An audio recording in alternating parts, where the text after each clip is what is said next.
let me just quickly go ahead. So before I start, I just want to mention one thing, that on Friday evening, MCA published amendments to Ind AS. And one of the amendments relates to Ind AS 103 business combinations. I had already mentioned about it earlier in my previous presentation. I had shown you the slide also, but I am repeating it now because now it has actually been made effective, and it is effective from 1st April 2020.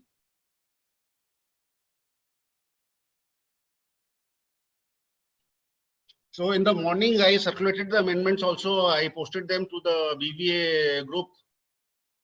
And so basically, the thing is that they've changed it from earlier they talked about dividend, lower cost, or other economic benefits.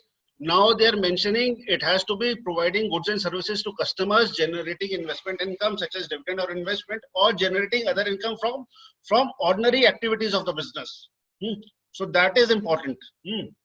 So they're not talking about dividend to the shareholders or lower costs, etc. So they're now talking about actual outputs. And similarly, they have also changed some more definition of a business. So this is the first part. The definition is in the main standard.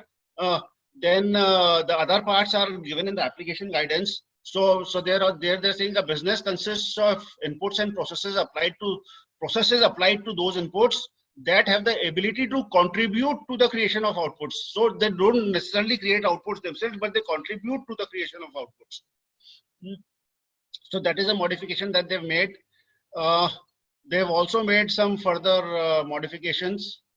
An optional concentration test has been prescribed to identify whether the most of the value that has been paid, whether that is reflected in one asset or a group of similar assets.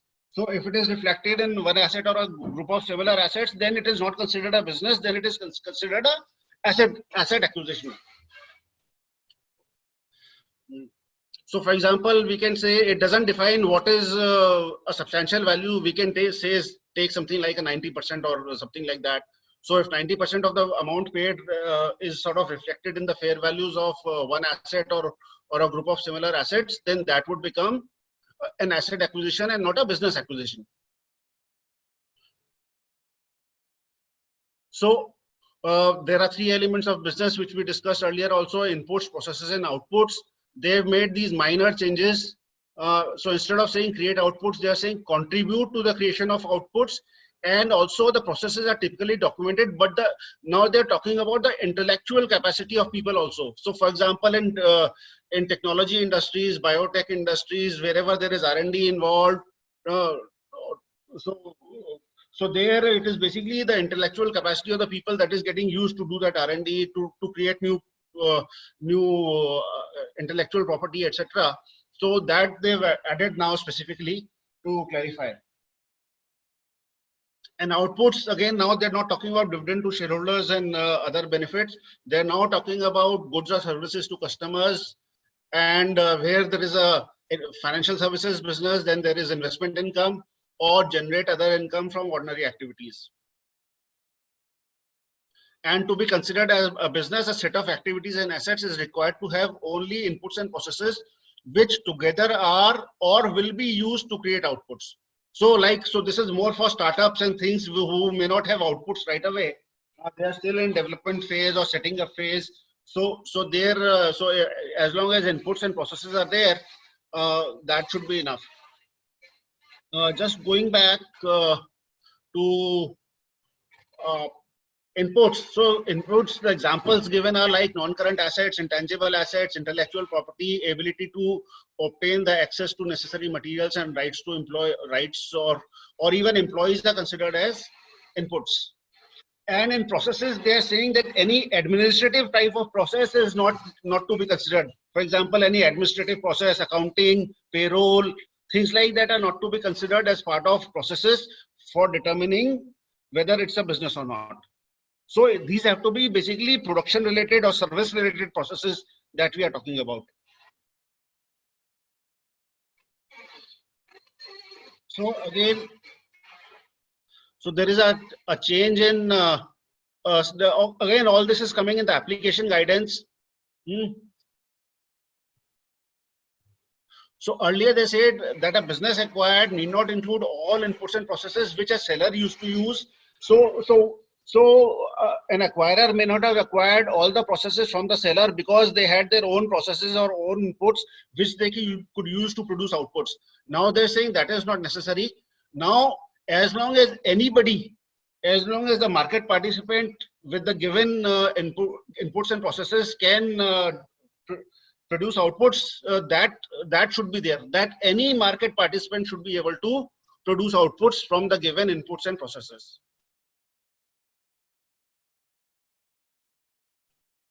So there has to be at least an input and a substantive process that together contribute to the ability to create outputs. Sir, are these covered in the appendix to the India? Yes, in the application guidance. Oh, okay. They're all in the application. So all this that I'm discussing, except the definition, is also in Appendix A, which is the definitions, and everything else is in the application guidance. But is para B1 to B4, right, sir? No, this is para B7 to B12. Okay. B12D or something like that now. Yeah, correct, sir. Definition of a business, application of paragraph 3. Okay, sir. Yeah. So that paragraphs have been significantly modified. New paragraphs have been inserted. So another thing they are saying is that if what you have acquired has revenues, that does not necessarily mean that it's a business. Similarly, if there are liabilities, that also does not necessarily mean that it's a business. So you have to examine it very carefully whether there are inputs and processes which will lead to a creation of outputs. So that is what is more important. As I mentioned earlier, what they've said is that the inputs and processes should be such that any market participant should be able to produce outputs, and what the seller was doing, what the buyer will do, that is not important. They are looking at it again from a market participant, like what we have already discussed in, you've already heard about the market participant in India's 113 presentations. So it's the same concept that has been brought here also now.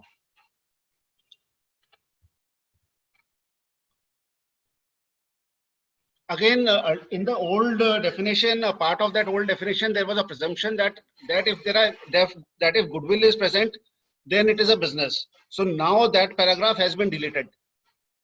So if goodwill is there, it's not necessary that it would still be a business. And detailed requirements have been introduced to assess whether an acquired process is substantive for the purpose of meeting the definition of business. I'm not repeating those detailed requirements here because it would have taken quite a lot of time. Sir, one question, sir. Yeah. So a business need not have goodwill. That was the earlier one. Now you say even. No, other way around. Okay. Earlier they said that if goodwill is there, then it is presumed that it is a business. Yes, correct, sir. Now they've deleted that paragraph. Okay, but still the last sentence still means that even without goodwill, it will still be a business. That is, however, a business need not have goodwill. Is what in the earlier before this notification also it says the same thing, I think, right, sir? No. So that whole paragraph has been deleted now. Oh, I see. The whole paragraph has been deleted. So whether the goodwill is there, goodwill is not there, that whole paragraph is gone. Understood.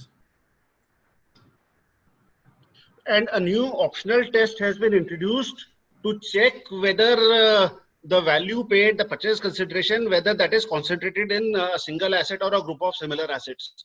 So this is a new thing altogether.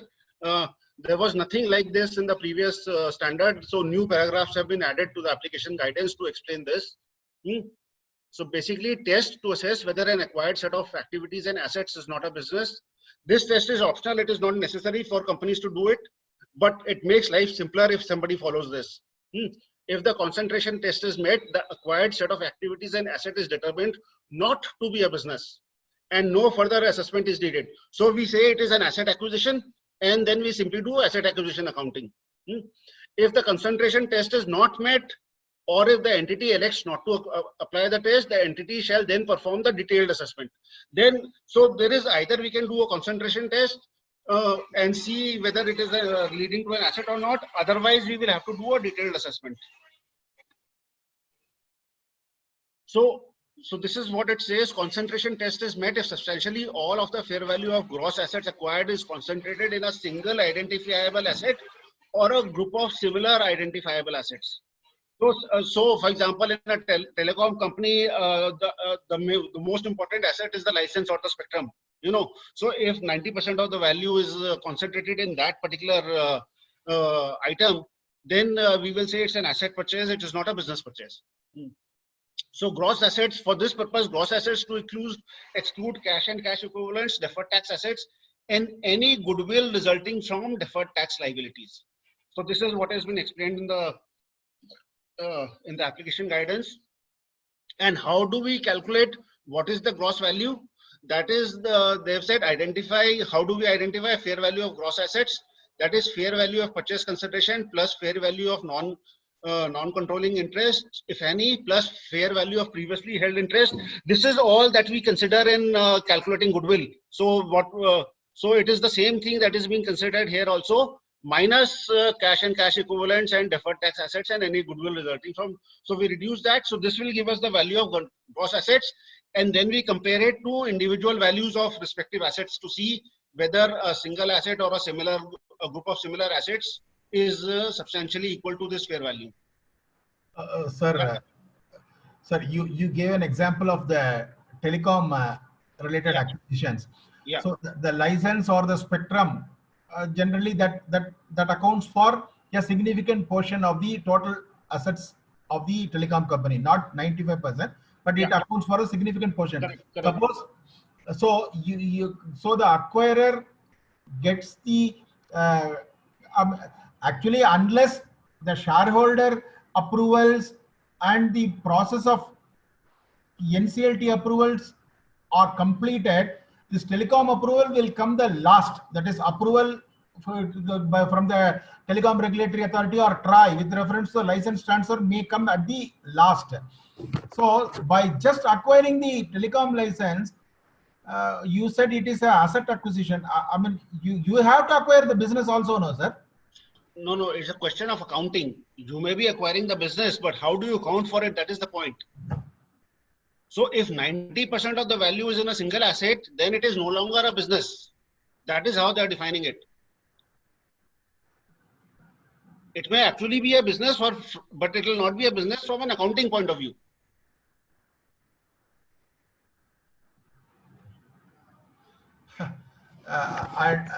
Unless the acquirer also is into telecom, suppose he is into cement business and he has acquired the telecom license, which, as you said, could be 90%.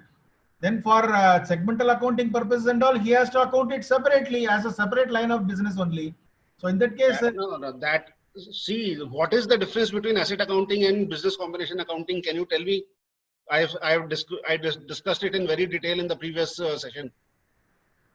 What is the difference between the two? Sorry, sir, I am not able to explain, sir. So that is where the problem is. Asset accounting is where you do not account for goodwill. You allocate purchase consideration over assets and liabilities only. There is no goodwill. In a business, when there is a business, then you will have a goodwill or a capital reserve. That is the difference. But otherwise, everything else is the same. Understood, sir. Understood, sir. So basically, substantially, all of the fair value has to be in a single identifiable asset or a group of similar identifiable assets. So we identify individual assets and then we compare. The standard has given some guidance also that if one tangible asset is attached to or cannot be removed physically and used separately from another intangible asset, then both the assets have to be treated as one. For example, in many places you have, for example, building and land could be together because obviously building cannot be removed from land. So in many factories you have a building is built in to support plant and machinery. So building is also capitalized as part of plant and machinery only. or at least a certain part of the building is capitalized as plant of machinery. So there it will be treated as plant of machinery only and not as building. So there it will become, so they will have to, so those assets will be together clubbed and treated as one asset. And we need to see to identify whether the assets are similar or not. We need to see the nature of each asset and what is the risk associated with them. So based on the risk and the nature, we will identify whether assets are similar assets or not similar assets. So tangible and intangible assets are not similar, for example.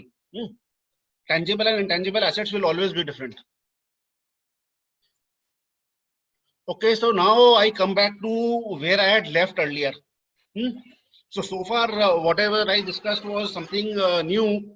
Now I'm coming back to where I left earlier. I don't think I had discussed contingent liabilities last time, did I?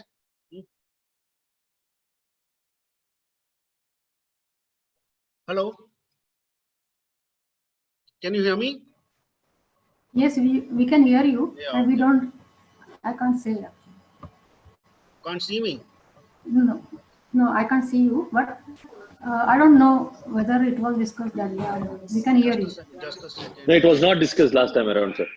Okay. Yeah, we just briefly discussed, I think, in one point, but otherwise it was not discussed. Okay. So we'll go ahead with it. Just a second. What's happening?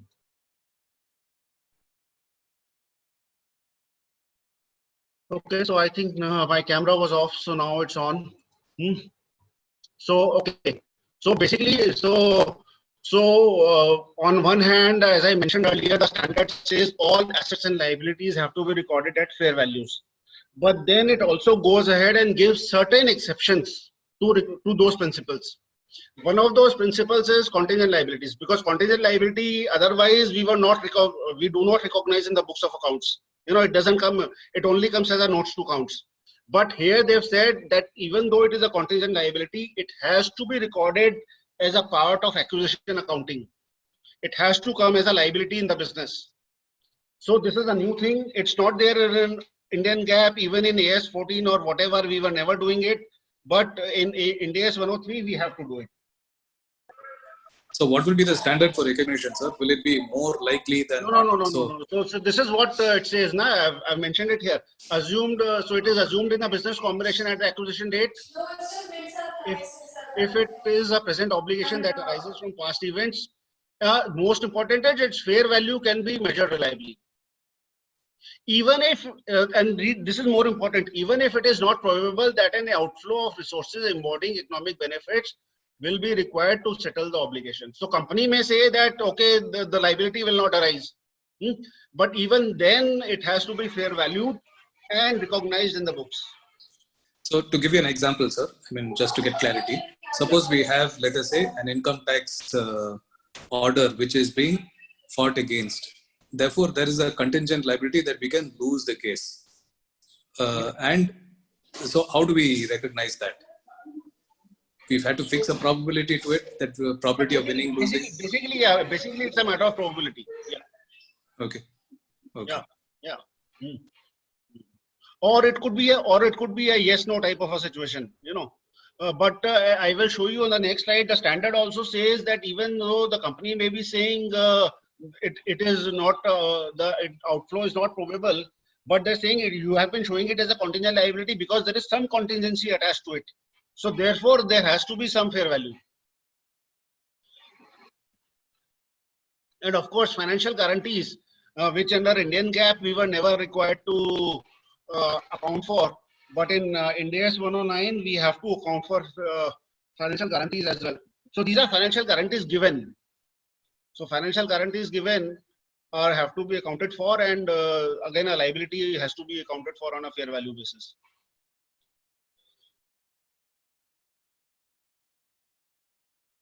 Just a second, what's happening? Okay, yeah. So this is an example of accounting for the contingent liabilities. If you can just read this.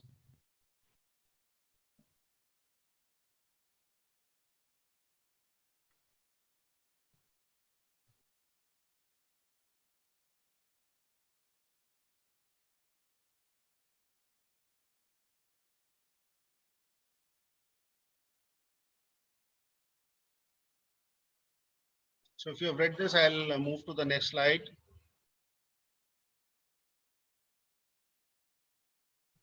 So basically, we have to make a best estimate. The standard says this is one of the illustrative examples actually. The contingent liability will have a fair value on the assumption that there is some risk that the case அது இல்லம்மா பஞ்செல்லாம் சாப்பிட்டு இருக்க பெட்ட பிச்சு பஞ்சு that Carry on, Joy, sir. the contingent liability will have a fair value on the assumption that there is some risk that the case may not be successfully defended. So this is an illustrative example given in the standard. To the extent that the fair value can be reliably measured, the contingent liability will be recognized as a part of business combination accounting. The financial effect of the acquirer's decision to not defend the case would be reflected as a current, that is a post-combination event. So that will go into profit and loss, whatever happens subsequently. So if they decide that they will settle the case, so that settlement, whatever that settlement will happen, and the difference between the fair value and the settlement will go as gain or loss in the subsequent period. So again in income taxes and deferred tax, the standard says that because the Ind AS 12 does not talk about present valuation and other things, so income tax related assets and liabilities are not to be fair value. So income tax related assets and liabilities, including deferred tax, have to be stated at their normal values only. No fair valuation there.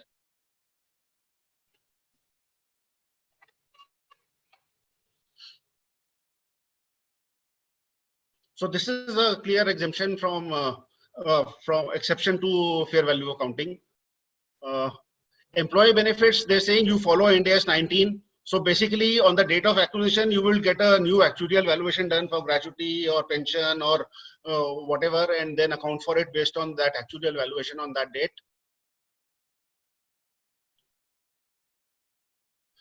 Now they've also introduced a concept of indemnification assets.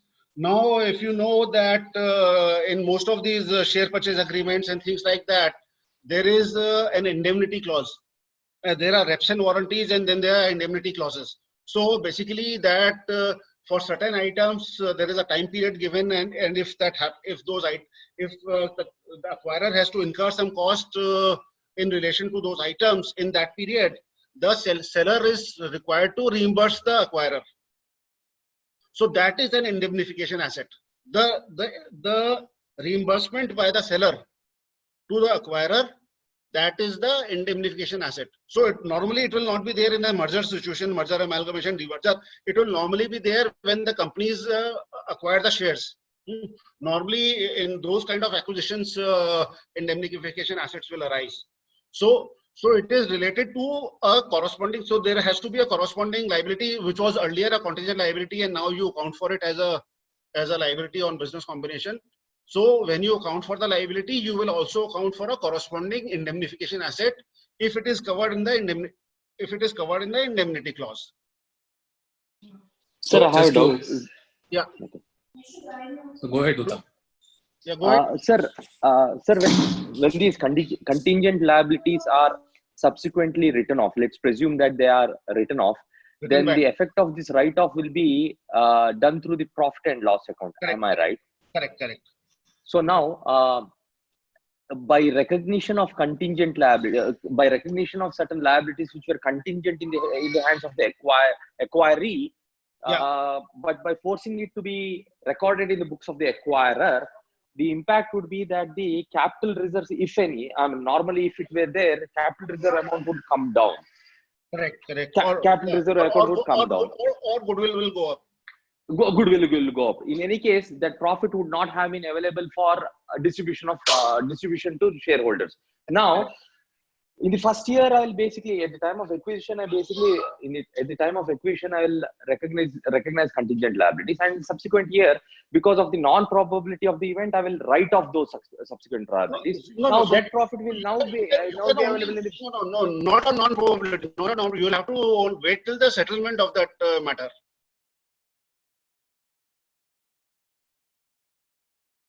See, once you have created a liability, then you will have to wait till the settlement of the matter. Next year, you cannot write it back saying that it is not probable.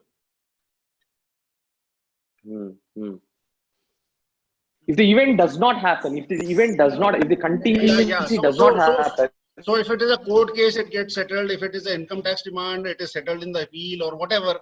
So once that event, so event has to happen or does not happen, as the case may be. Yeah. So once that happens, then it will either be written back or there will be some gain or loss, whatever. So that will go to profit and loss in that year. Yeah.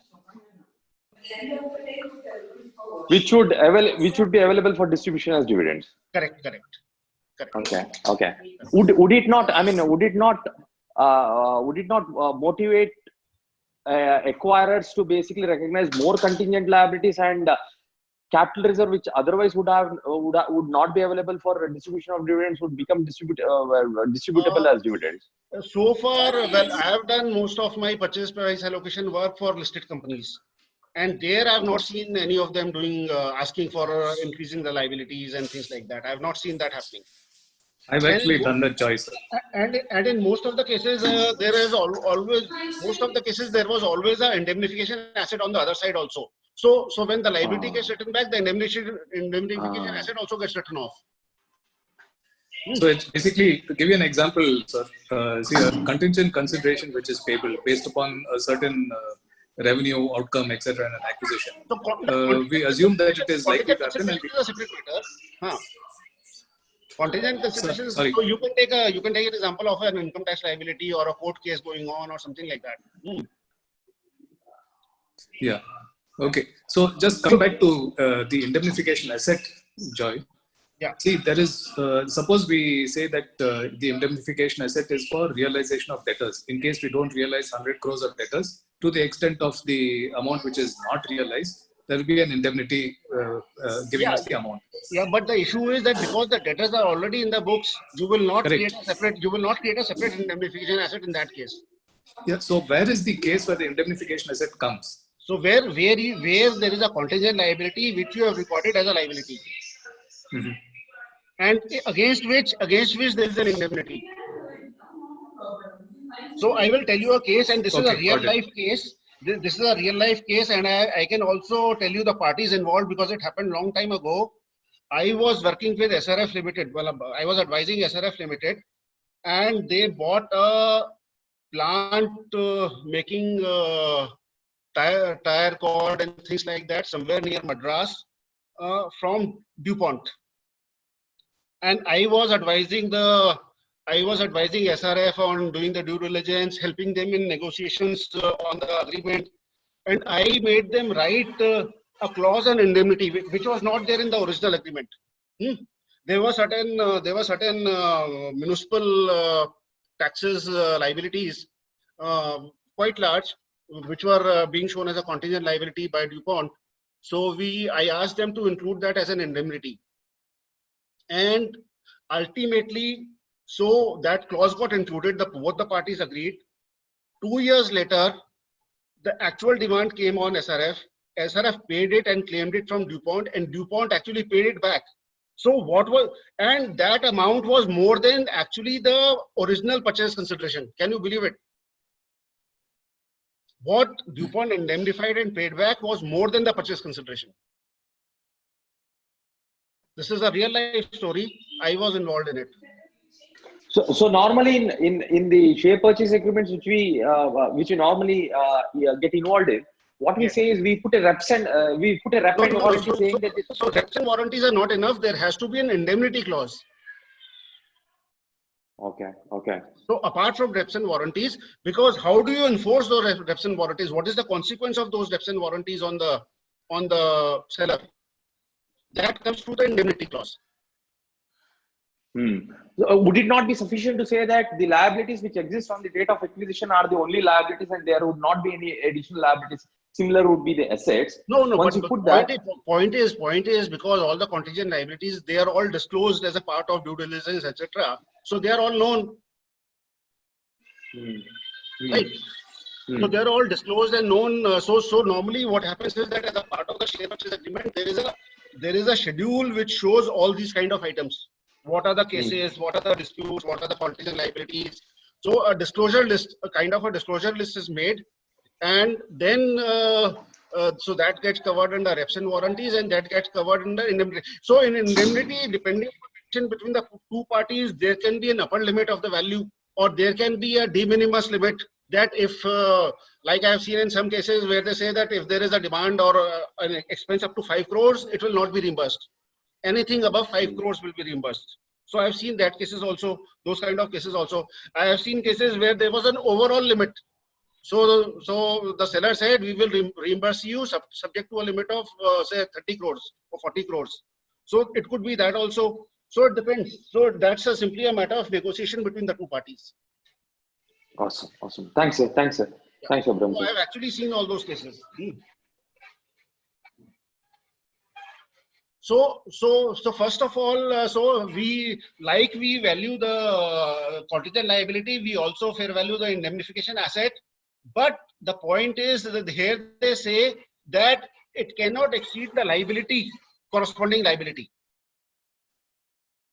So suppose there was a contingent liability of say an income tax demand which was 15 crores and it was assessed at say 5 crores a fair value.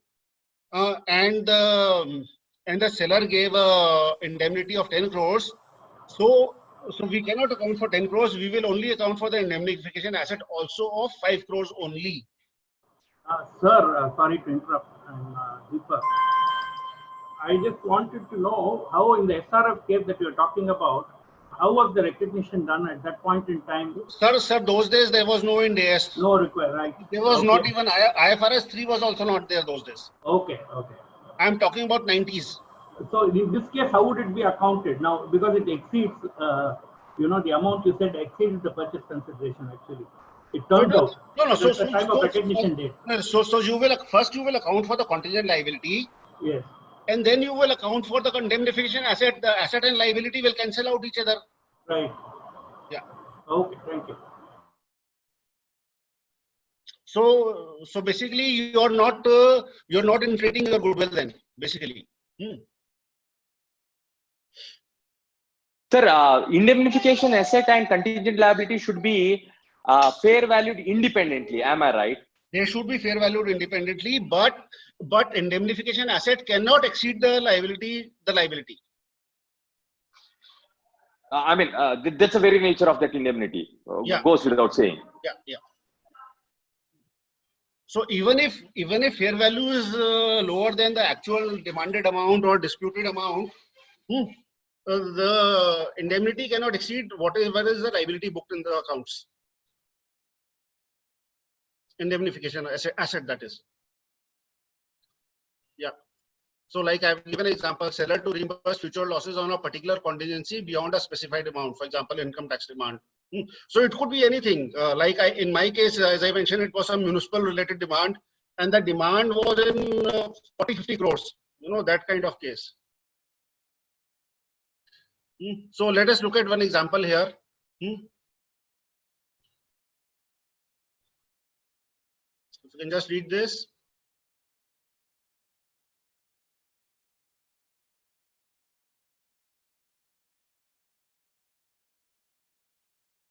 C in the number stands for currency, basically. So it could be rupees, it could be whatever. So there is a claim for 20 million and there's an indemnification asset for 10 million. Or indemnity for 10 million, not an asset, indemnity for 10 million. So here the fair value is determined at 7 million. So that is the liability recognized.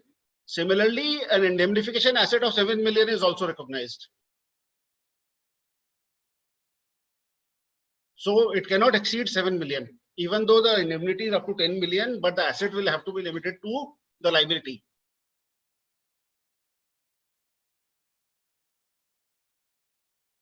Yeah.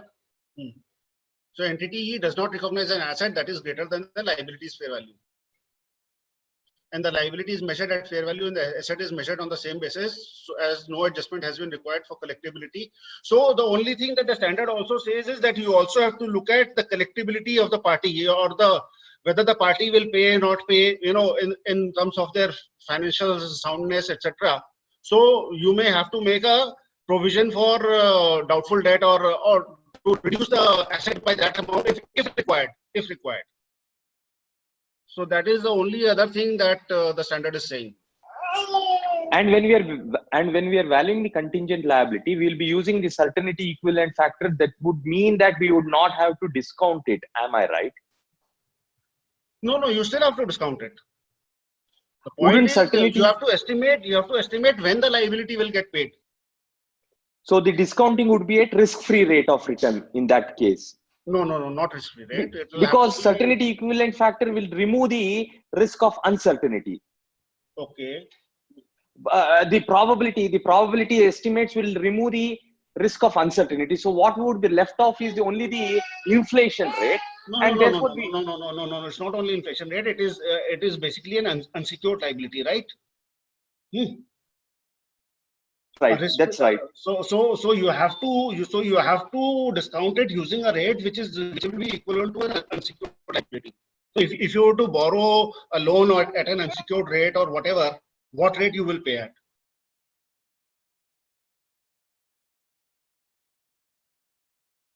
Thank you, sir. Because the acquirer's credit risk also comes into play. Again, most of this gets covered under Ind AS 109. Okay, so this is another example. So in income tax cases, as I mentioned earlier, in the income tax standard, we are not allowed to do fair value.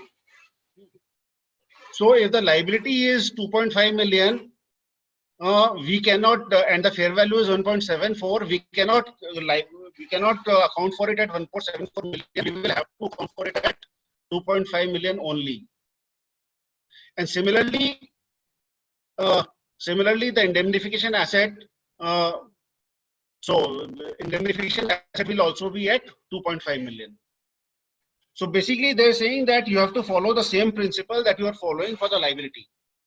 If you are fair valuing the liability, you fair value the indemnification asset. If you are not fair valuing the liability, like in income tax case, then you follow the similar principle, subject to whatever the maximum limit is. And of course, the credit worthiness of the seller, whether they will pay or they will not pay. So, okay, third example. So here there is a limit of 10 crores. So here they're saying that contingent liability cannot be measured as liability. So therefore, no fair valuation has been done. So accordingly, even the indemnification asset will also not be recognized, because the liability is not recognized, the asset will also not be recognized. But to my mind, such a situation will happen in a very, very few cases where you say that you cannot fair value the liability. It will be very few cases.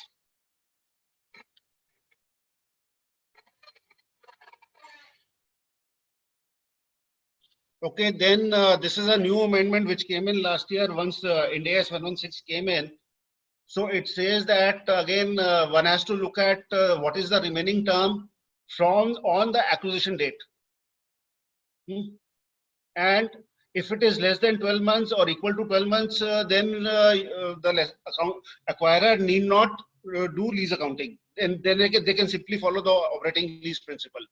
And similarly, low value assets, they can simply follow the operating lease principle. For others, of course, one will have to fair value and account for them.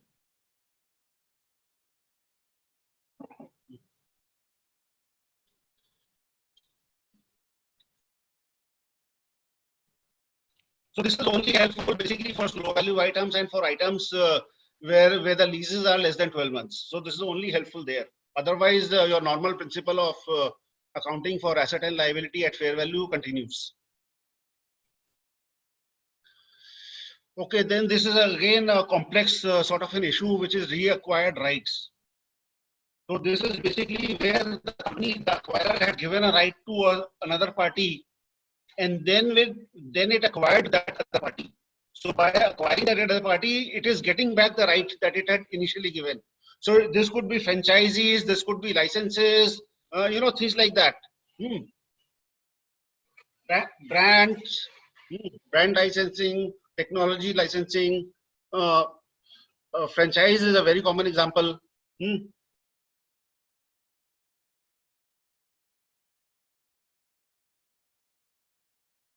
So basically, what the standard is saying is that because we are reacquiring the right, so we have to account for a gain or a loss on that reacquisition of the right. So that will not form part, to that extent, that gain or loss will not form part of your purchase consideration. So that has to be adjusted against the purchase consideration. So that is what the standard says. So as I mentioned, a trade name, franchise agreement, technology licensing, could be R&D also, or say a patent, or drug manufacturing patents, whatever. So let us look at one example.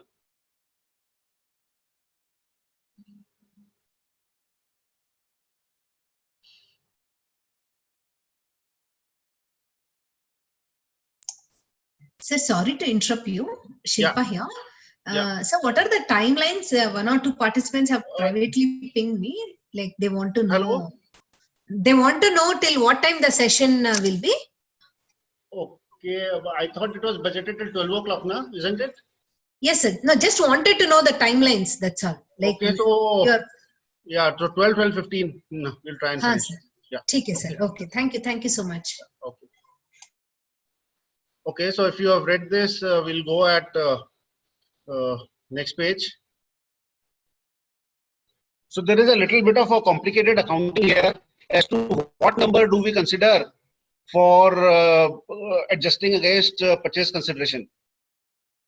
Because we have one number which is 1,80,000 here, and there is another number which is 4,50,000 here.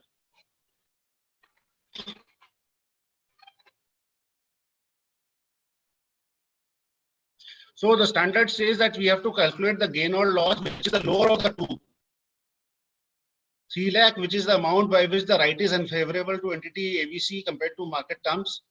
This is the difference between the amount that the entity ABC could receive by granting a similar right, 450, compared to the carrying value of the original license, which was 150. So 3 lakhs or 180, which it would have otherwise had to pay to cancel the license. So we have to consider the lower of these two amounts. So lower of these two amounts is 180. So we will adjust 180 in the purchase consideration. So our purchase consideration will reduce by 180, and 180 will go as a profit and loss item directly as a loss in the P&L.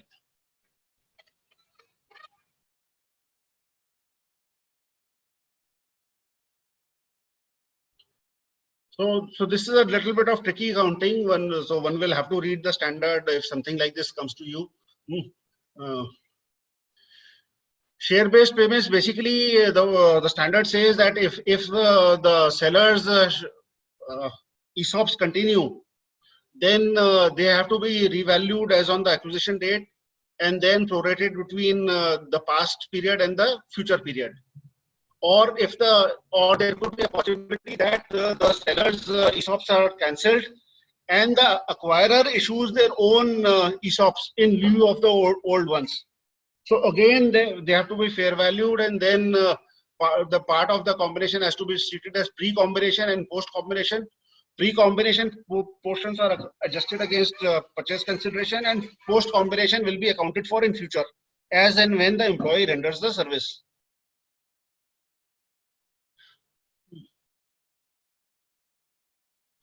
So that is basically, there are 3-4 slides, but what I've just said is basically that's what it is. Okay, this is one example that I have. So this is actually again a real life example that I have. So this was a case which was a company which was not a listed company, and they did that acquisition, and then they became listed. So they had to then follow Ind AS. The acquiree Via Limited was also an unlisted company, but because the guidance note allowed fair value accounting, so they were already doing fair value accounting. And the acquirer for their own ESOPs were doing intrinsic value accounting.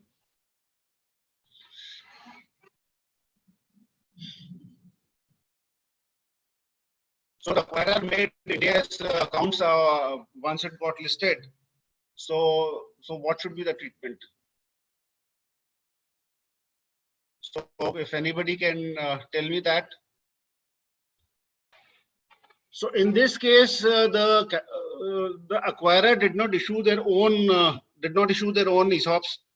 Those old ESOPs continued because they were anyway to be issued by the promoter. They were to be transferred. The company was not to issue new shares. So, and ultimately they were to be acquired by the because they had already entered into agreement to buy the remaining shares. So ultimately these shares which were being vested to employees as a part of ESOP were also being acquired after 3 years. So that was already there. So they had already entered into that agreement with the employees also, the acquirer.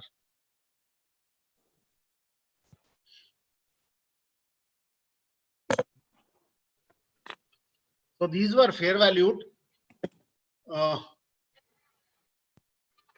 So two things happened. One was the fair valuation, basis which there will be a charge which will come into the P&L for the next whatever remaining period of the ESOPs. Secondly, there was a fair valuation of the liability of the ESOPs when the acquirer X Limited was to purchase them. So at that time, so that liability had to be accounted for along with the, so for the 22% shares, including ESOPs, a liability had to be accounted for by X Limited of acquisition, which was to happen after 3 years. And basis the fair value, otherwise that would get expensed. No, so there was no expense because the liability was already accounted for at the consolidated level. In Y Limited books, the expense will continue, but it will get reversed in X Limited CFS. Yeah. Okay, this is another example.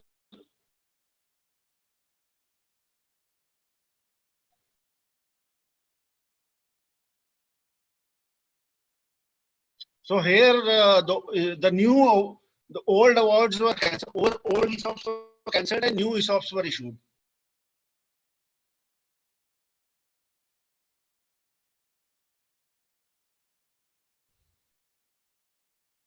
So when we say market-based measure is basically the fair value. So basically 180 was the value of the original. So because they were a 3-year grant, so 2/3 of that, which is 1,20,000, was taken as part of purchase consideration, and balance was to be recognized later on as employee cost. And the difference of 20,000, which is the difference between 2 lakh and 80,000, that will also be recognized in future as an employee cost. So we have 120 going as part of purchase consideration, adjusted against purchase consideration, and 80,000 getting adjusted for in future. This is a future expense, employee remuneration cost based over the vesting period. 80,000 is over the vesting period, and 120 is getting adjusted against the purchase consideration. So these are various adjustments that we have to make to purchase consideration going forward. Okay, so okay, let me skip this, otherwise it will take too much time. Assets held for sale. So if the acquiree has any assets held for sale, here we have to follow Ind AS 105, and we have to take them at fair value less cost to sell. So it's not fair value only, it is we have to reduce cost to sell also. So that is the basic difference between fair value and here. So that is the exception. Okay. So so for goodwill accounting, one part is that we have to calculate the fair value of the purchase consideration. Second part is we have to see if there is any minority interest, and we have to account for minority interest also. Minority interest in Ind AS 103 is described as non-controlling interest. They don't use the word minority interest anymore. They call it non-controlling interest. So like you can see on this slide, there are two examples. One, there is a 100% subsidiary, so there is no controlling interest, no non-controlling interest. In other case, there is an 80% acquisition, so there is a non-controlling interest of 20%. So in the before IFRS 3, there used to be a standard earlier also, which was similar to our accounting for amalgamation standard. there they said that you could only account for non-current, non-controlling interest or minority interest at proportionate share of net assets. So whatever net assets that you calculate, assets and liabilities after doing all the fair valuation and everything, whatever net assets you calculate, you take them at proportionate value. Now they've introduced another option. The option is that you can also value and account for minority interest at its own fair value. So instead of doing a proportionate share of assets, you can separately calculate the fair value of minority interest and account for it at that fair value at the time of business combination, and the adjustment will affect basically your goodwill and capital reserve. So that is so we now have two choices. Either we can do the proportionate share or we can do a fair value. Proportionate share is a simpler method because fair valuation means you have to do a proper fair value. That's a lot of work.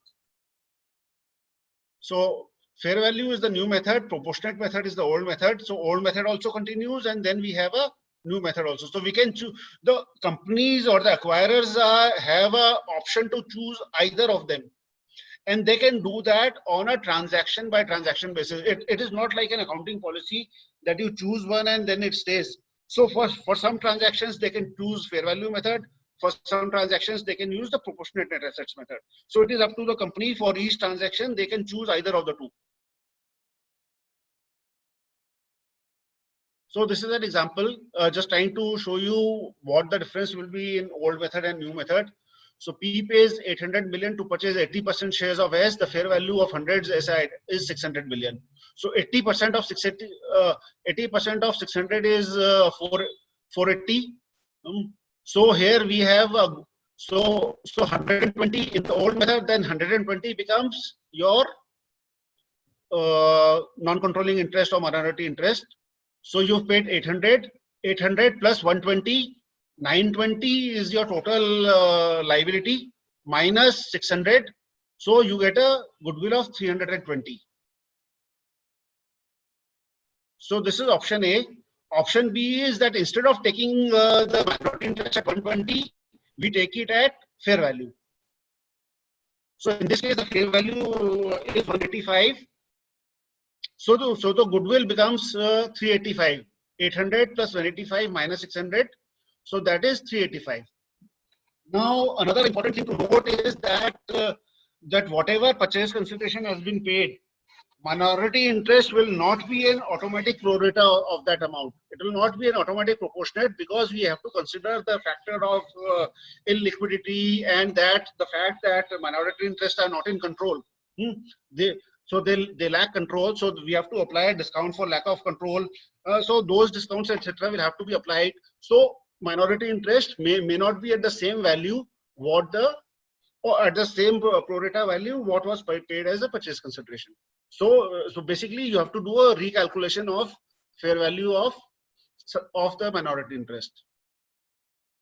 So these are the two options, A and option B. So companies have a choice to choose either of them for each transaction individually. Then when we are considering what is non-controlling interest, we have to see whether any preference shares are there with the acquirer that they have issued, whether they are participating, non-participating, whether any ESOPs have been given, whether there are any convertible instruments which are already issued. Because if they are convertible instruments, then they will all fall part of your minority interest or non-controlling interest. Okay. So then we calculate goodwill. So we have done purchase consideration, we have done calculation of minority interest or non-controlling interest. Then there is one more thing. What if the company already had some interest or some investment in the acquiree from an earlier date? So for example, a company already owned 20% shares of subsidiary S, and then it went and bought another 60% shares. So at 20% it had no control. But when it became 20 plus 60, 80%, it got control. So business combination accounting will happen at the time when it became 80%. But we also have to consider that the company already had 20% already. So we have to also account for that because now we are doing 100% consolidation. So we have to also count for that. So on the liability side or on the purchase consideration side, we will now have three items. We will have purchase consideration, we will have non-controlling interest, and we will have our previous investments. So these three items. So three items on the liability side and net assets on the asset side. So we have to compare these three versus the net assets to compute our goodwill. And so the standard says that when we talk about previous interests, any previous investments, we have to fair value them. So we cannot take them at book value. We have to fair value them. So and then consider the total. And any fair value gain loss will go directly to P&L. So that is another factor. So to be considered.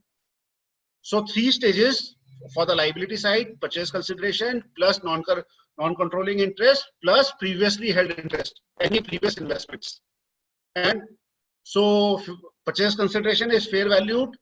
Non-controlling interest can be either fair valued or at proportionate share of net interest, plus previous investment will also have to be fair valued. And that we will compare the total of these three to the total of net assets to compare if there is any goodwill or negative goodwill or capital reserve, as you call it. So these three items: fair value of consideration transferred, which is the purchase consideration, non-controlling interest, and acquisition date fair value of previously held equity interest. So these three versus the net asset gives us goodwill or liability, goodwill or capital reserve. So this is the table.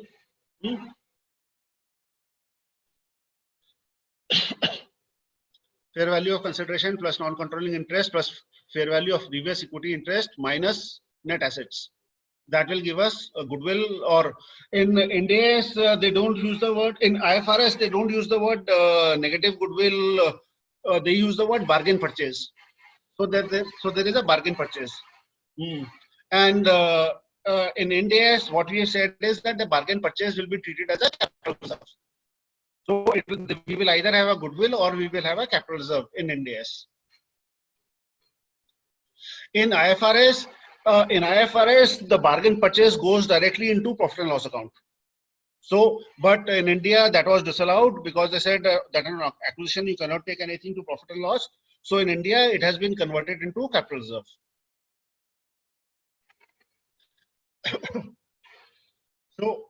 So now we are talking about achieved. When we say combination achieved in stages, it is basically whatever investment you already had. So there could have been a joint venture, or there could have been an associate, or there could be an investment which is less than an associate.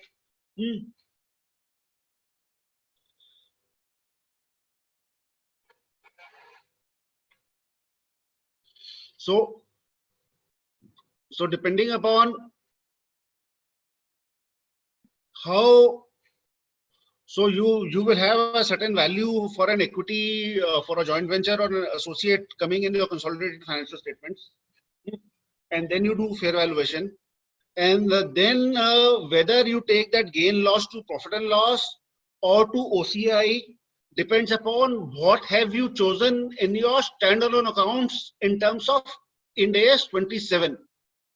So we have to go and see, because Ind AS 27 gives a choice that you can either continue to measure investments in subsidiaries, associations, joint ventures at cost, or you can do them at fair value. And even when you do them at fair value, you have a choice of whether you take the fair value gain loss to P&L or to OCI. So if you are taking any fair value gain loss to OCI, then whatever gain loss you have here will also go to OCI. Otherwise, the gain loss will go to P&L. So all these standards are interlinked. If there is an associate or a joint venture, you will also have to read AS 27 and AS 28. Ind AS 27 and Ind AS 28. So let's look at this example. This will, I hope this will clarify.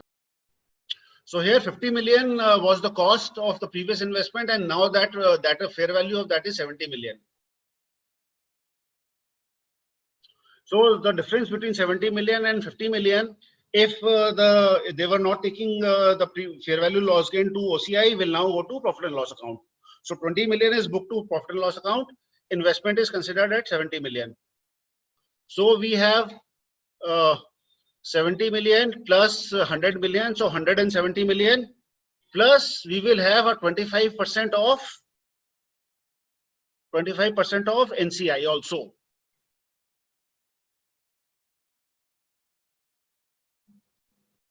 So fair value of net assets is 200, so NCI becomes 50 million, 25% of 200, so 100 plus 70 plus 50, so that is our liability side. So 220. Total fair assets, fair value of net assets is 200. So we will now have a 20 million of goodwill. So this is the actual calculation. This is how we will calculate goodwill. Now this is basically again they are saying that that if you obtain control of a joint operation, you still have to remeasure the whatever was your previously held interest. So this is a clarification basically which they brought in last year.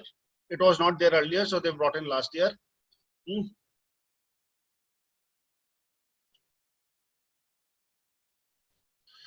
So in India, they have created, like I mentioned in IFRS, for bargain purchase, they've said very simple, if there is bargain purchase, you take it to P&L, profit and loss. In India, they've made it a little bit complicated because they've said you have to decide whether the bargain purchase is reliably measured or not. So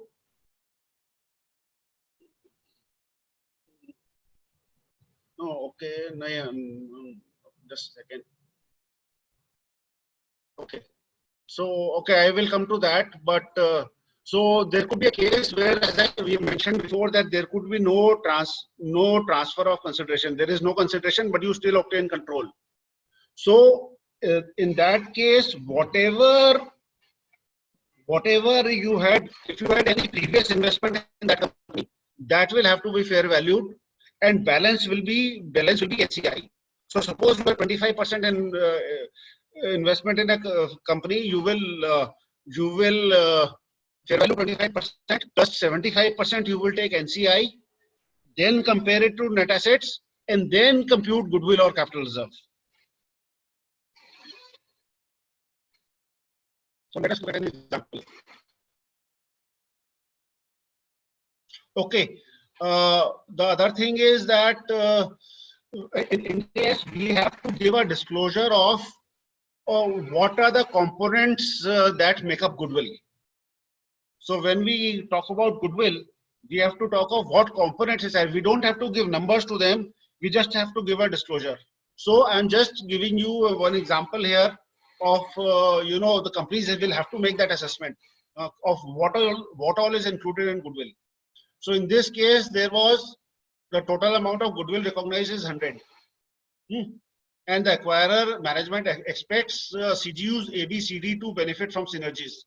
Therefore, the goodwill will get allocated to all the CGUs. So it acquired CDE, it had A, B, C, D. So over 7 CGUs, the goodwill will get allocated. And this is the kind of calculation that the management is supposed to do of what is the value of, how is the total goodwill, what is the breakup of the goodwill, what all it constitutes. As I mentioned, we don't have to give the numbers in the notes to accounts, but we have to give the left-hand side as to what is included in goodwill. So that is a requirement of the standard for disclosure. Okay, so I was mentioning about bargain purchase. In IFRS, bargain purchase is simple; it goes to P&L. But in India, they have sort of made it complicated. They have said you have to see whether there is a clear evidence of bargain purchase or not. So, like for example, if a business is bought in insolvency or in liquidation or in bankrupt, that would normally be a clear evidence, because there you will get the asset cheap. So there is a likelihood that you will have a bargain purchase. So that is a clear evidence. So if there is a clear evidence, they're saying you still have to do a reassessment you still have to do a reassessment of all the fair values of all the assets and liabilities, whether you have correctly identified all the assets or liabilities or not. So you do a reassessment all over again. And then if you still have a bargain purchase, you take it to OCI. You take it to OCI as capital reserve, but in OCI.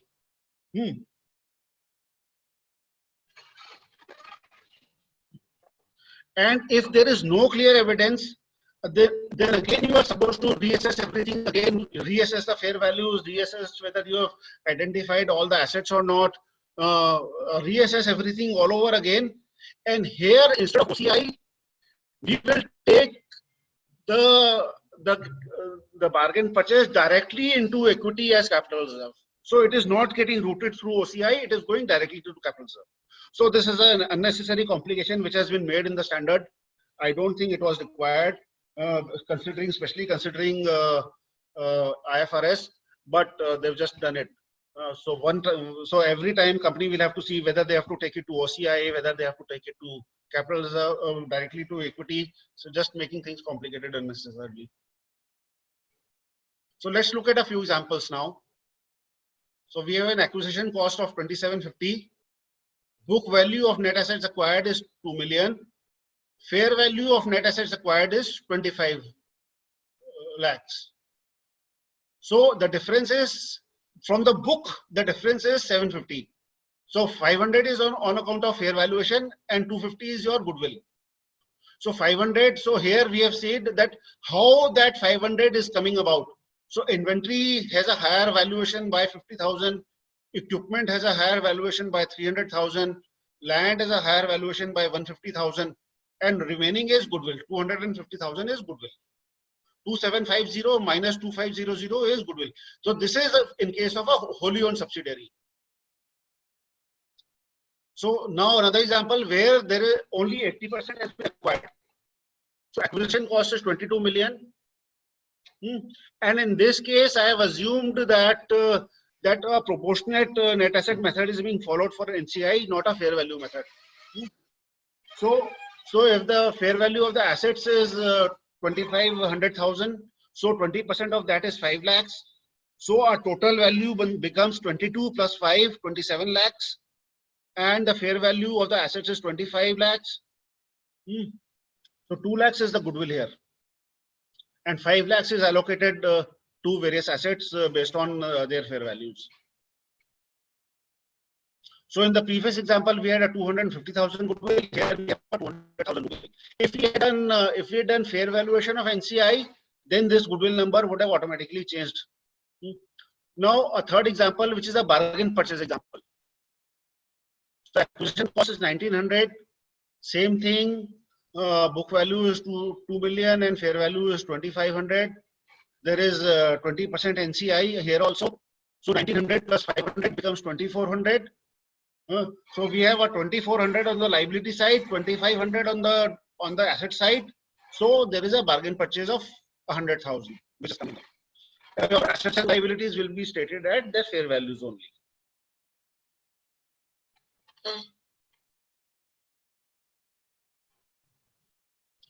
And this is again, I have repeated this. I had shown you this the previous time also, but I'm just repeating it for the sake of basically whatever we have discussed. So in this case, we have property, plant and equipment. This is a technology company, so they don't have too many tangible assets. Basically, some computers. Net working capital. Net working capital is basically all your other assets and liabilities. And there is deferred tax. Deferred tax is computed based on fair valuation of all other assets and liabilities. So deferred tax is there. Then software was already there in the books.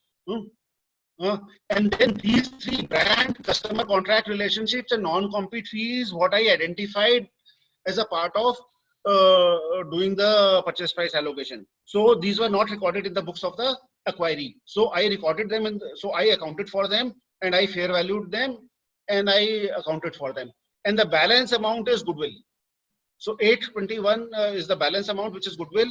So here I had purchase consideration, and here I also had non-controlling interest. Part of the shares were not yet purchased by the company. So I had purchased non-controlling interest, I did non-controlling interest on a proportionate share method only. I did not fair value the non-controlling interest. So 1348 plus 507, 1855 is your total liability side. 1035 was the total net assets, and so 821 became the goodwill. I have also given the breakup of the goodwill as assembled workforce, control premium, goodwill, which is just remaining everything else.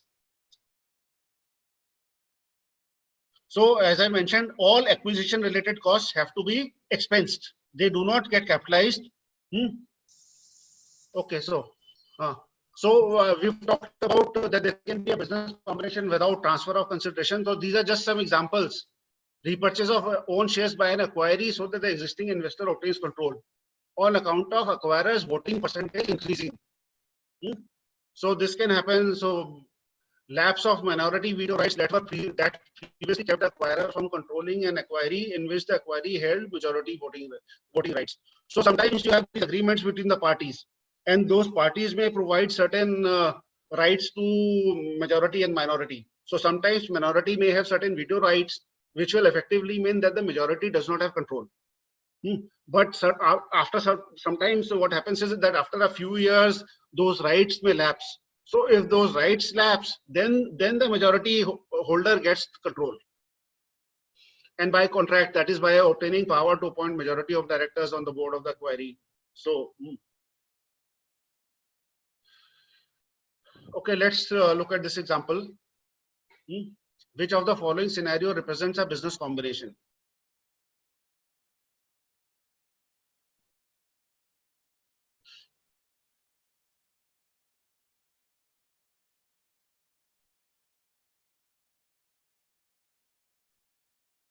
So these examples are coming from the educational material actually.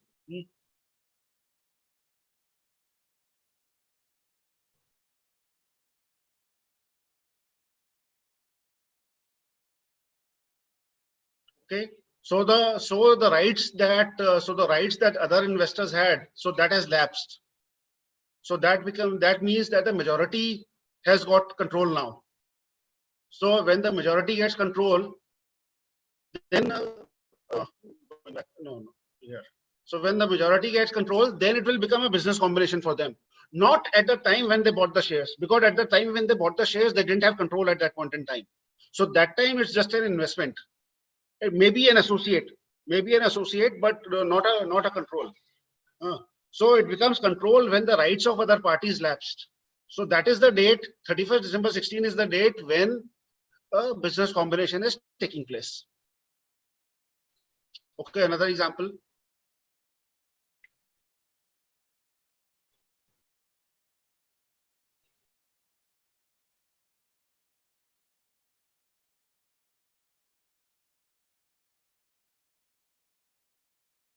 So here there was a buyback done, and after the buyback, the PQR Limited did not participate in the buyback.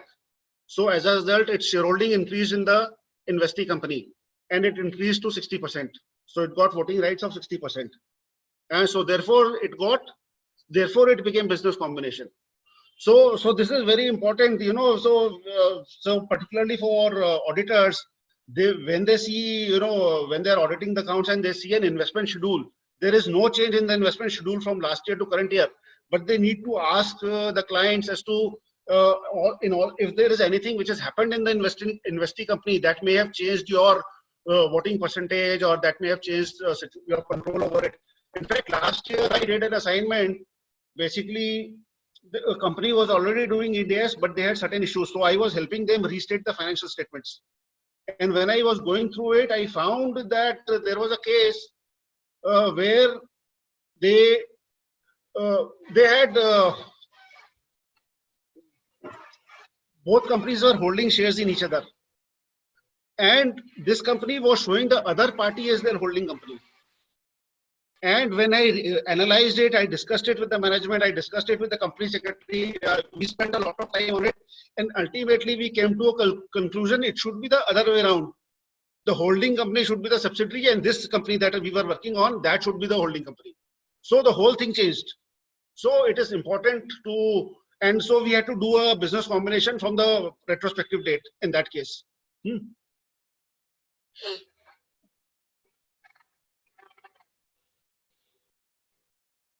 So it is important to sort of, particularly for auditors, it is very important to look at and see if there is any change which will change the a normal investment. It could change it either into a significant influence or a joint control or a control. So the accounting will change accordingly.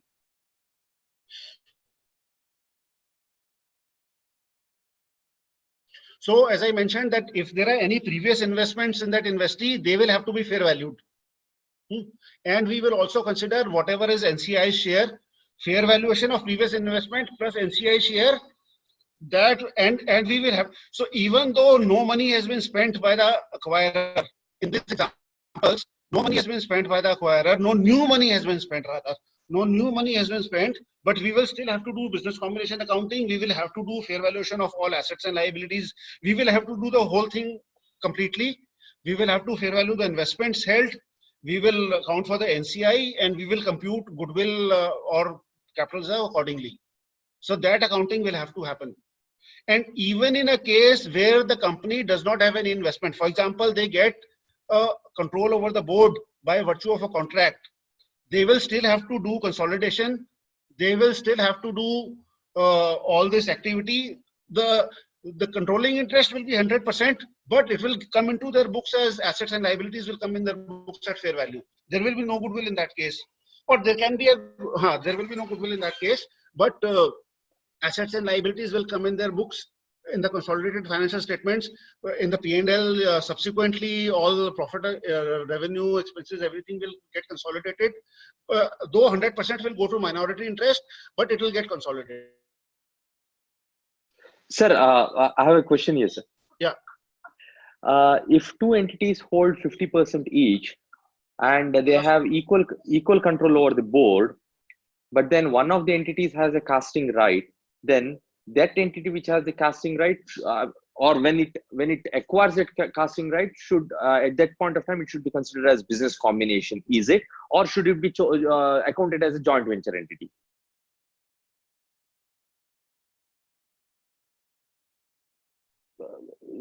Sorry, lost you there, sir.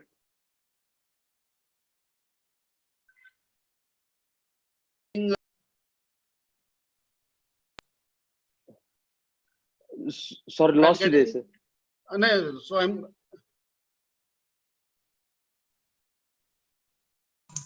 Sir, you are muting and talking, sir. Sir, yours is mute. I'm actually trying to unmute you, but it's not happening. Just a second, what's happening? Yes, now we can hear you. You can hear me now? Okay. Yes, So yes. I'm getting this thing again and again. I don't know what is happening now. So what I was saying is that it has been actually explained in Ind AS 110. So they have an example on this exactly, and they're saying when there is a casting vote, that gives the control. So whenever a person, so if a company has a casting vote from the beginning, so it will be business combination at that point in time, or if they get casting vote at a later date, at that point in time, it will become business combination. Thank you, sir. Actually, the application guidance in Ind AS 110 is actually quite detailed on control. It is a very detailed guidance. In fact, in my Ind AS 110 presentation, I have more than 100 slides on control only. So, because it is a very detailed guidance in Ind AS 110. Not so much in Ind AS 103, but so much in over there. Okay, so then there could be a reverse acquisition or a reverse merger that we talked about. Normally, it happens that a big company merges into a small listed company. Basically, it's a backdoor to listing. Nowadays, it is prohibited, but earlier it used to happen a lot. Or also, it could be a case where a big company is otherwise merging into a small company or acquiring a small company. So depends. So basically, in a merger case, it will happen. So when a big company is merging into a small company, the small company will not be the acquirer. It will be the big company. From an accounting perspective, it will be the big company which will be the acquirer. So that is called a reverse acquisition. But the point is that that small company should have a business to call it a business combination. If that small company does not have business, then it will simply be an asset acquisition. Or it will be considered as a share-based payment transaction under Ind AS 102. That's an IFRIC agenda decision. So, So I have an example on this. So let's look at this example. A private operating company amalgamates with a public listed company having relatively smaller, less valuable business. It is important that the accounting inquiry. Okay, I think it's the same slide. Okay. So basically, we have to see how much is the holding by which set of shareholders. Based on that set of shareholders, we will have control. Okay, and I had one. Just a second example. So let's look at this example here. Yeah.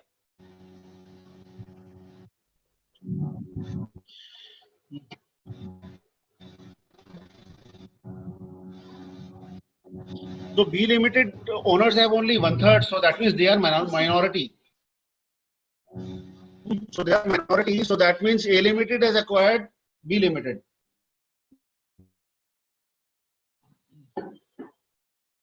So the total fair value becomes 150. So that means 50 million is 50 million worth is of B Limited, 100 million worth is of A Limited. So purchase consideration in this case will be considered to be 50 million because those are the value of the shares of B Limited, and basis which the counting will happen. So while the consolidated financial statements are in the name of the legal acquirer, the consolidated financial statements are prepared as if the legal acquiree is the acquirer with corresponding adjustment to the legal capital to reflect the legal capital of the legal acquirer. So because legally the legal acquirer is the acquirer, and so their share capital has to be shown. So their share capital will be shown, their name will be, it will be their financial statements, but internal accounting will be as if the legal acquiree is the acquirer. And the adjustment of share capital will be made in the reserves and surplus.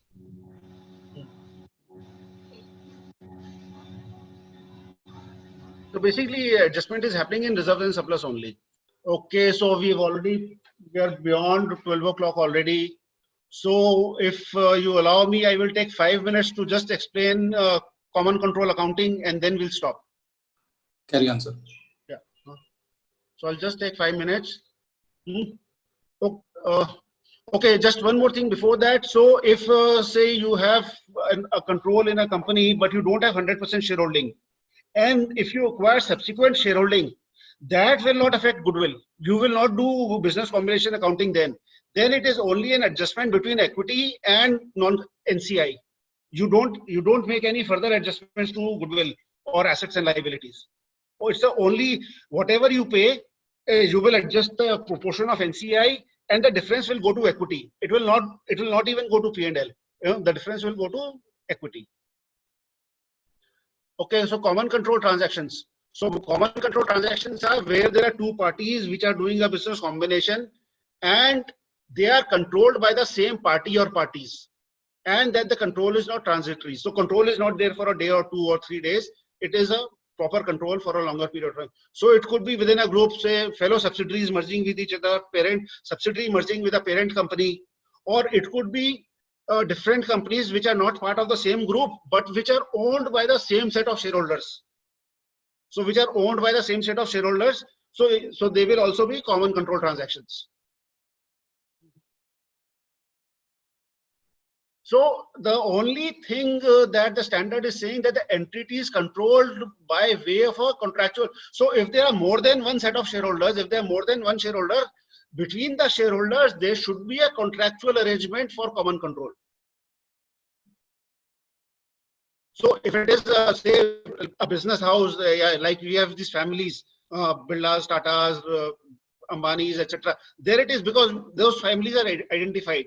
But otherwise, say, if you take a case of a Larsen or Toubro or ITC, where we don't have any identified shareholders as such, any families as such. So there, if a certain group of shareholders comes together and enters into a contract to control, only then we will say that there is a common control, not otherwise. So you can have two sets of shareholders. You can have a set of shareholders which is common in two companies.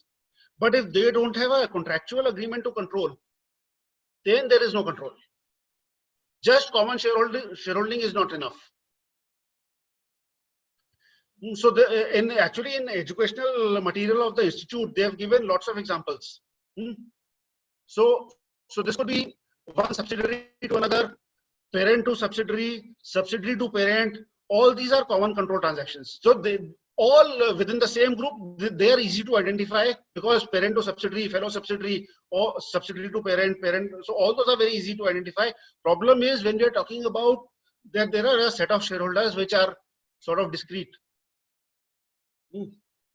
So let's look at, I'll quickly do one or two examples and then we'll go to the counting part of it. So here three Sir, parties it's already are. 12:20. Yeah, You yeah, would so like after- to. Oh, then means my clock is sort of slow. Then it's my clock is saying 12:12 right now. So anyway, I'll just take 5 more minutes. Okay, so just finish the accounting. Yes, So I'll yes. just show you this example. So here we have 3 parties which have entered into an agreement. So therefore, in both the companies, they have a common agreement. So therefore, ABC and XYZ are under common control. So 75, they have an agreement between each. BCD have agreement in both the parties. So therefore, ABC and XYZ are common control. So okay, so I'll just show you this example and then I will go to the counting part. I have lots of examples here. When I share the presentation, you will get all these examples. So accounting is pooling of interest method. So all assets and liabilities, we don't have to do any fair valuation, nothing. They will all come at their book values at the acquiree's book values. Only thing is that if accounting policies are different, we will have to harmonize for accounting policies. And this was there in AS 14 also. So it is the same principle. You do book value, but harmonize for accounting policies. And unrecorded assets and liabilities are not recorded. Unlike in Ind AS 103, otherwise we will record unrecorded assets and liabilities like brand or non-compete or customer contracts, etc. Here we will not record any unrecorded liabilities. So only what we will record, whatever is there in the books, only that will come in, and the reserves of the acquiree will also come in as they are. Reserves will also come in as they are. So the reserves will not vanish. Reserves will come in as they are. It is like AS 14 pooling of interest method. It is exactly the same method which is here. So one more slide, I think, is it gone?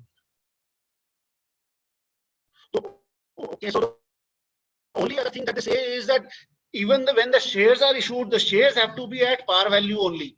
Shares have to be at par value only. Cash, etc. has to be at par value only. Only if some other asset is given as purchase consideration, then that asset has to be fair value. That is the only thing they are saying. But if shares are issued, shares will be at par. Cash is anyway cash. And if only if some other asset is given, then that has to be at fair value. And then the difference will go into basically reserves. Some amalgamation reserve or whatever, which is basically a non-distributable reserve. Also, this is very important. Irrespective of the date of business combination, we have to show the business combination from the previous year, first day of the previous year, as if the business combination happened on the first day of the business year, because they are saying that the common control existed. So if common control existed, therefore we have to show as if the business combination happened on first day of previous year. So that is another important factor which is different from. So here that acquisition date, effective date, all those things don't matter here in common control. Only it will make a difference where the common control happened after the first day of the previous year. So for example, in this case, it happened on 1st of October. So it became a subsidiary on 1st of October. So when we are doing accounts, we will not restate from 1st of April 18. We will only restate from 1st of October 18. So otherwise, but if the common control is from a period which is beyond more than 2 years, then we will have to do it as of the first day of the previous year. So that is it. I can sort of stop now. I have lots of examples in here which you can see when I send you the presentation. And so just in case if anybody has any questions, I can take those questions now. And then we can close.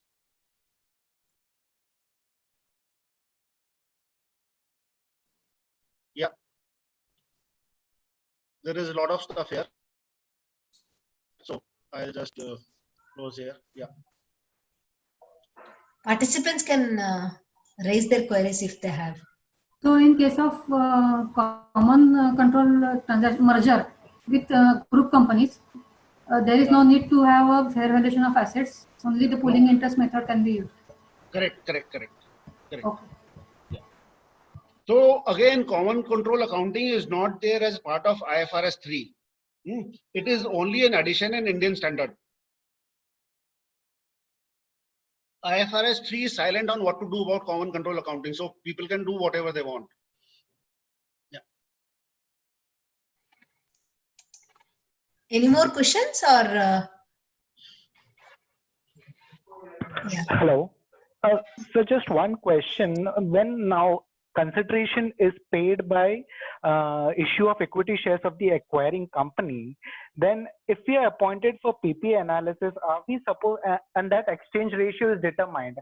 So if we are doing a PP analysis, are we supposed to again fair value the acquiring company? So again, Or we can okay. So as per the standard, the valuation has to be on the date of. So you will take the same exchange ratio because that will determine the number of shares to be issued. But the shares will have to be fair valued on the acquisition date, which is the effective date. So that is assuming that the company is not following MCA circular. Okay. So as I mentioned earlier, if the company follows MCA circular, then basically appointed date will be treated as an acquisition date. But in my opinion, then the auditor will have to give either a qualification or an emphasis of matter. So the acquirer does not have to fair value, or the acquirer, only the acquiree is fair value. No. Acquirer has to do fair value. So fair value has to be of the appointed date in that case. Assets and liabilities, everything will have to be fair valued. Only thing is assuming that the share exchange ratio is based on the prices of the appointed date. Therefore, the share exchange, the shares to be issued need not be fair valued again. That is the only point. Okay. Understood, sir. Sir, will it be wrong if I follow pooling of interest method for business combination of companies which are not in common control? Yes, it will be wrong. In which case I should follow only purchase because there is no choice in the standard. There is absolutely no choice in the standard. So standard only gives the purchase method of accounting, and that too fair value accounting. Standard doesn't talk of any other option at all. Okay, so I should follow purchase consideration method alone. Yeah. Okay, thank you. Thank you.